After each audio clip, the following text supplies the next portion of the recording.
151강 제목은 허무입니다. 허무에 두 종류가 있지요. 하나는 보통 철학적인 허무, 철학적인 허무, 인생관에서의 허무. 이것은 해답은 모른다. 모르기 때문에 그 해답을 모르는 채 살아간다는 자체가 이유를 모르고 해답을 모르니까 어떤 형편도 모르니까 세상에는 의미 없다. 무의미하니까 허무하다. 이것이 철학적으로 말하는 허무라는 겁니다. 근데 이 허무를 둘로 나눌 수 있어요. 철학적 허무에서. 이 윤리와 관련되어 있는데요. 적극적 허무가 있고 소극적 허무 두 종류가 있습니다. 소극적 허무라는 것은 쇼펜하우가 이야기한 허무인데 이 쇼펜하우 허무는 뭐냐면 소위 자살도이라고 책을 썼지요. 본인은 자살하지 않았지만 그 때문에 많은 젊은이들이 그 당시에 자살을 많이 했습니다. 살아도 아무것도 아니니까 일찍 죽어도 상관없다는 이야기죠. 근데 적극적 허무주의라는 것은 뭐냐 하면 허무하기 때문에 본인 것 마음껏 챙기라는 쪽이 등장합니다. 그게 바로 니체가 말하는 적극적 허무주의라는 겁니다. 별 의미 없는 세상에 눈치 보지 말고 너는 그 와중에서 네가 네 의지대로 하고 싶다는 마음대로 해라. 말릴 사람 없다. 이게 적극적 허무주의예요. 이 적극적 허무주의는 오늘날 기업의 경영 방식에까지 적용이 됩니다. 너는 할 수 있다. 이 다단계에서도 적용되죠.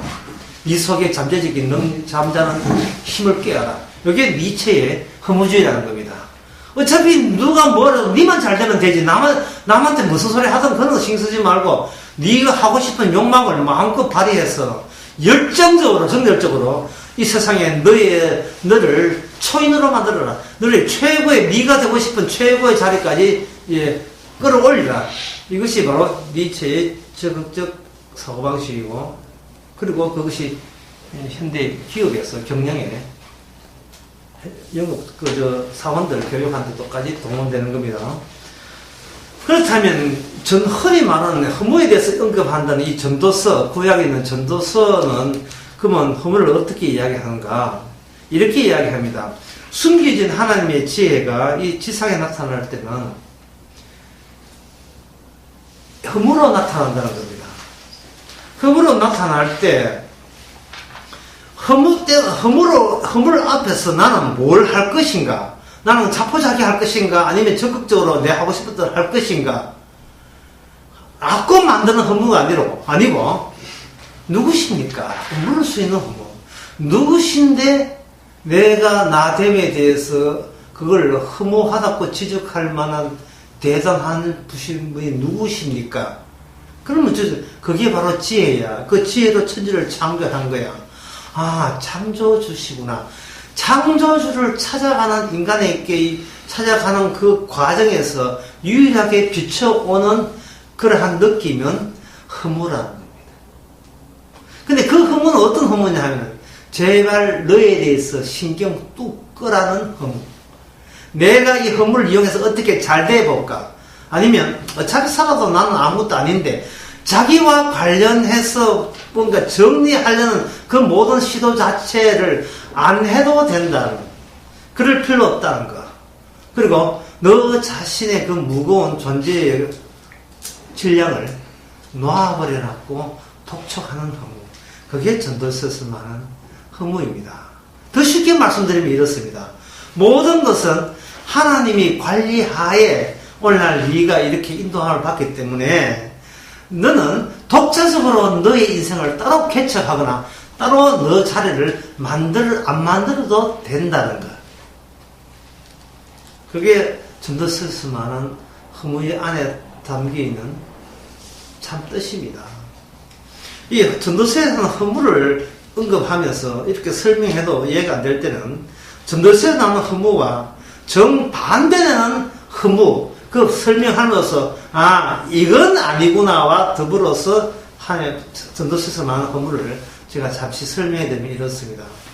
영화 올드보이라는 그 영화에 보면 어떤 사람이 원인도 모르고 이유도 모르고 그 자체가 어림도 모르고 이유도 모르고 그 자체가 마치 인생 같아요.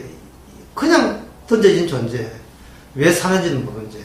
어떤 사나이가 어떤 영화방에 15년 동안 갇혀 있으면서 그냥 떼끼 따라 군만두만 주면서 이유도 모르는데 15년째 군만두만 먹고 있습니다. 그럴 때 그 안에 갇혀 있는 사람은 날이 갈수록 그 허물을 수용하고 받아들이는 게 아니고 복수와 내가 나기야 너 죽인다는 복수식이 강렬하면서 자기의 자아성은 점점 더 단단해지고 강렬해져요. 이게 바로 선도서에서 말하는 허무와 정반대의 허무라고 보시면 되는 겁니다.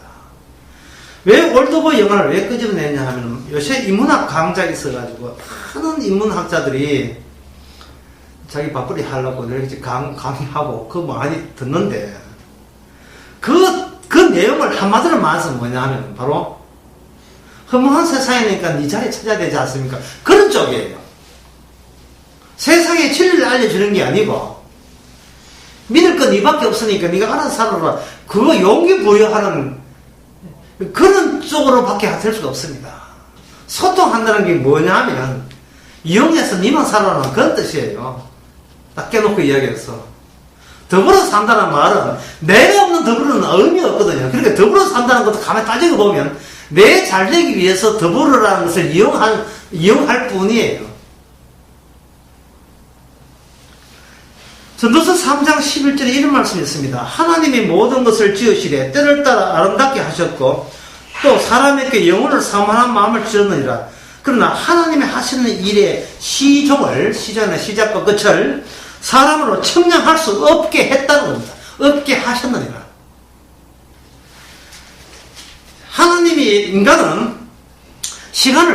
인간이 생각하는 시간과 공간은, 시간을 가는 것은 어느 우주의 어느 있더라도 1분은 1분이고 1초는 1초예요. 시간이라는 것이. 내가 어느 나라 가도 동일한 길이 1분과 1초와 1시간 그렇게 절대적인 시간을 딱 갖고 있습니다.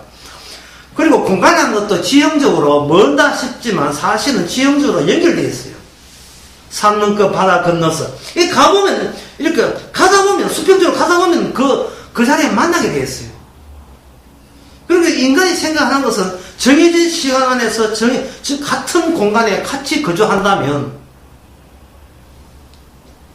측정해보면 몇 미터 떨어졌고 측정해놓으면 몇 분 후라는 게 또 몇 분 전이라는 게 다 측량이 돼요. 그래서 인간은 자꾸 기대하게 되고 예상하게 되고 미래를 확정짓고 미래를 이렇게 규정하려고 합니다. 그런데 아까 전도서 3장 11절은 뭐냐면 너가 언제 영원이라는 것, 하나님이 준비해놓은 천국의 세계를 아느냐 하면 내가 생각한, 걔가 기대하고 내가 모든 것이 무산될 때, 그게 여지없이 박살날 때, 소박한 꿈이라고 여겼는데 소박한 꿈마저 잔인하게 뜻대로 되지 않을 때, 전도서 3장 11절 하나님의 영혼이 이미 허물하는 모습으로 내 인생 속에 이 깊숙이 침투해 있다는 것을 느끼게 되는 겁니다. 이걸 가지고 동행이라 합니다. 천지를 만드신 하나님과 우리가 동행할 때, 성도가 동행할 때, 동행하는 방법은 전도서 3장 11절입니다. 날마다 영혼을 사모하면서 네가 내일은 무슨 일이 날 것을 미리 짐작하긴 하는 건 네 자유지만 짐작대로 안 되는 것도 미리 감안해야 된다. 그것이 하나님께서 청량하지 못하게 만드는 겁니다. 이게 무슨 일이 날지 청량하지 못하는 말은 정해진 시간과 정해진 공간, 이것도 일방적으로 인간들이 정해진 것이지 하나님의 제가 받고 허락받고 절대적이라고 생각한 그 공간과 시간은 아닙니다. 절대적 공간과 시간 속에서 과학이 나왔는데 인간은 그 과학으로 살면 인간 기계돼요. 진짜 세상적으로 허무해집니다. 따라서 전도서 3장 이 허무라는 것은 어떤 사람에게만 해당되는가? 이미 하나님과 동행하는 사람이 느긋한 마음으로 하나님이여 세상은 이렇게 허무하게 지어준 것에 대해서 감사합니다는 마음으로 전도서를 보셔야 됩니다. 전도서 1장에 보면 헛되고 헛되며 헛되고 헛되니 모든 것이 헛되도다. 이 헛된 것을 헛되게 알게 해주신 것에 대해서 하나님 감사합니다는 고백이 나올 때 그 사람은 하나님의 지혜와 내통되어 있고 연결되어 있는 성도